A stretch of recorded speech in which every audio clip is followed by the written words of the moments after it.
Next, I'd like to introduce Mr. Dr. Jon Sherin, psychiatrist and longtime veteran advocate and friend, to speak. Jon has been involved in a lot in the veteran space, and specifically the West LA VA campus. He was instrumental in getting the veteran community involved in West LA campus and the advocacy, and helping us veterans shape the future of what the campus is becoming today.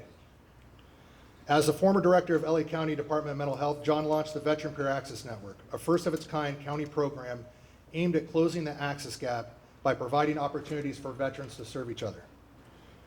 Jon has had an incredible impact on creating opportunities and championing peer support for veterans in LA County and peer support statewide. Please help me welcome Dr. Jon Sherin to the podium.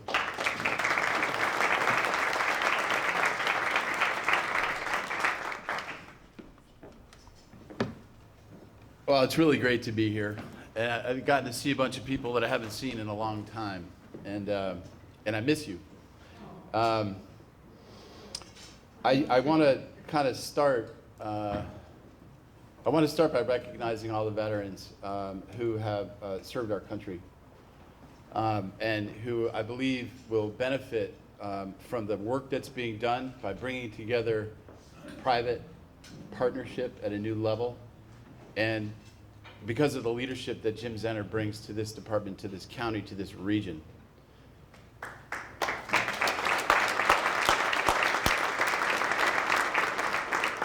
I want to say a couple words about Jim. I met Jim a long time ago, and Jim, I usually speak frankly, so I will.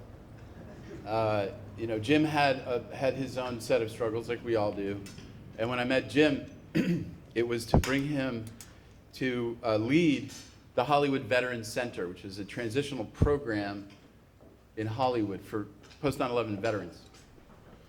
And what we did was we created a program that was first of its kind because it was low barrier, low demand for young veterans, many of whom were struggling with issues of homelessness and addiction.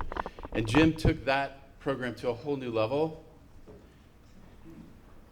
And from there, he and I continued to work together. And I'll say that, Jim, the first time that we had a speaking engagement, it was at the Santa Monica Airport in one of those massive hangars. And there were a lot of people. And one of them was Aaron Sorkin, who's a wonderful Hollywood leader. And Jim, who was so nervous, I've never seen anything like it, did an incredible job.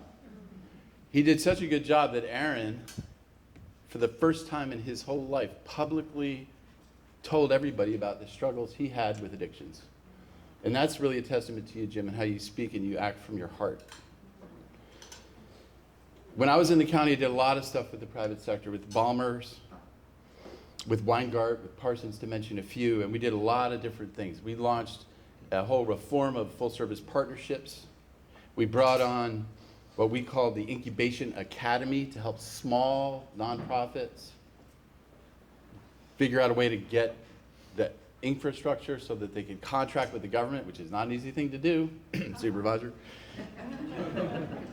And we also created the Community Ambassador Network. So we had a lot of different things that we pulled together, I think important programs that continue to grow. And Jim, I think what you're going to do here is just going to be monumental. I also want to recognize the UniHealth Foundation, and I'm glad that Jen Venora is here. Jen, where are you? She's not here, I'm here for her. Oh, hi.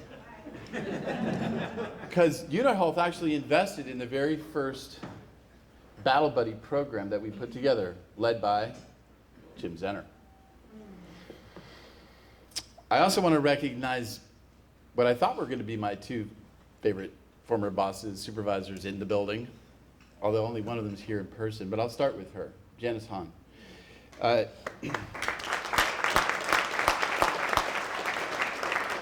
Working with Janice Hahn was one of the highlights of my career, and when I did leave the county, it was one of the things that I really had to kind of shake off. And she's been a massive advocate for veterans her whole career in the multiple roles that she's served.